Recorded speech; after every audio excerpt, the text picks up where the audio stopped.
O título da nossa mensagem de hoje, número 162, 162. O título da mensagem é Tende Fé em Deus. Seja bem-vinda, Mônica. A fé, ela é sempre valiosa. Mas nos momentos de desafios, dificuldades, quando chegam as nossas tempestades, a fé se revela mais valiosa ainda.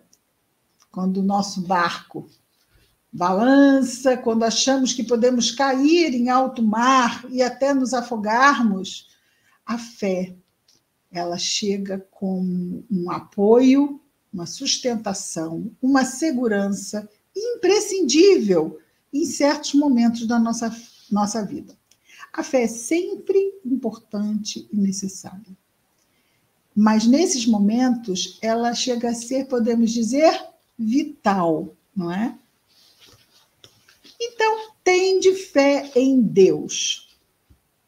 Aqui Emmanuel vai trazer algumas situações da nossa vida em que parece que a solução não existe. Mas, para Deus, nada, não é? É impossível.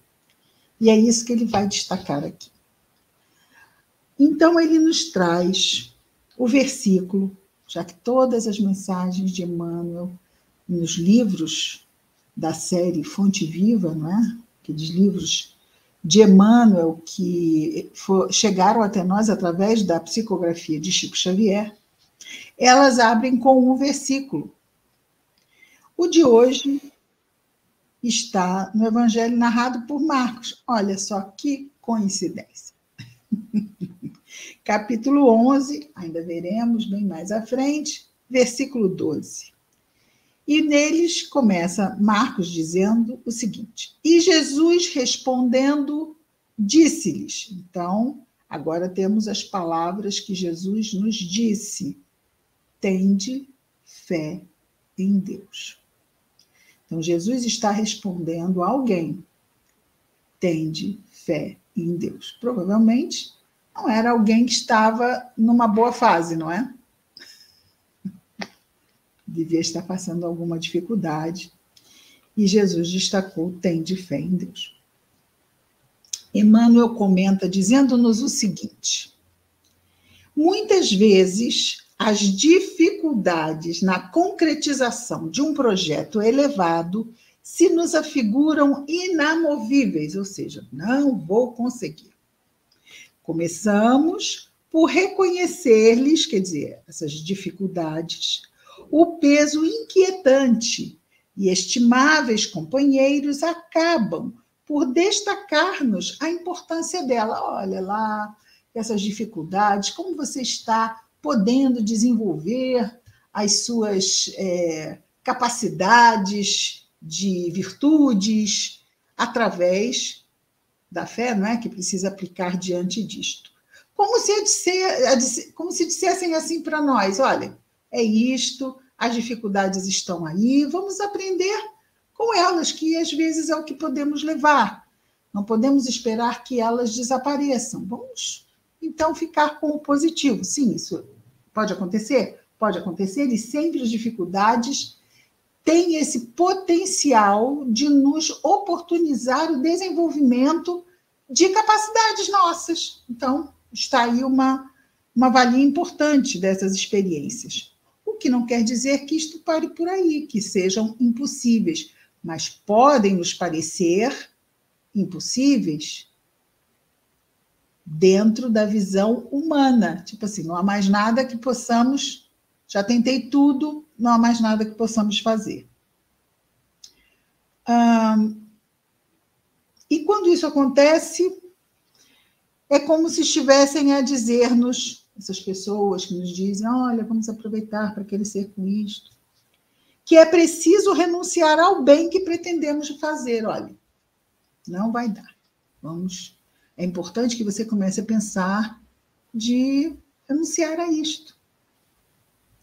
E Emmanuel diz: mas Deus intervém e uma porta aparece. Quem já não viveu essa situação?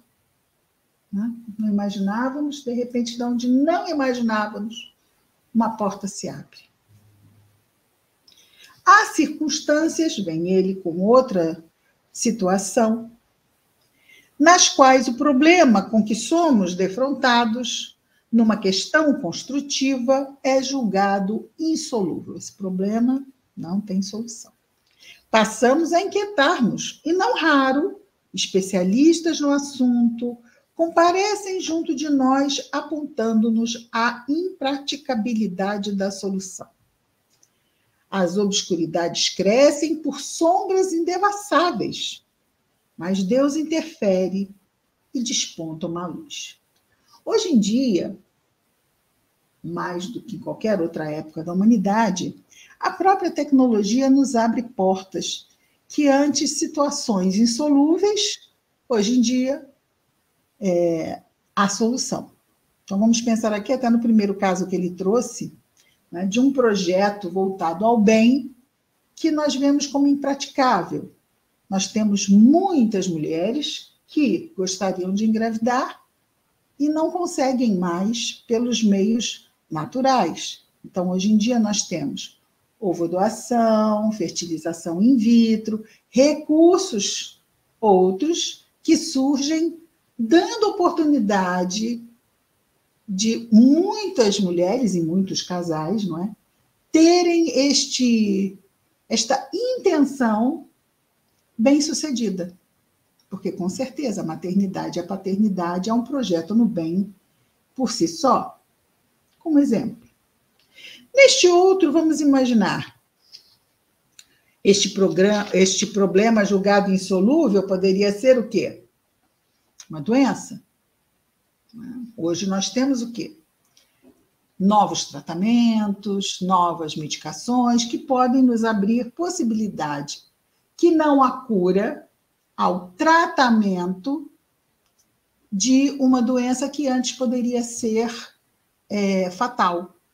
Até que lembrando o caso mesmo do HIV, não é? Que no início chegava como uma sentença de morte para aqueles que contraíam o HIV. Hoje em dia, há um tratamento muito bom que, vamos dizer assim, praticamente suplanta o risco de morte. Não é?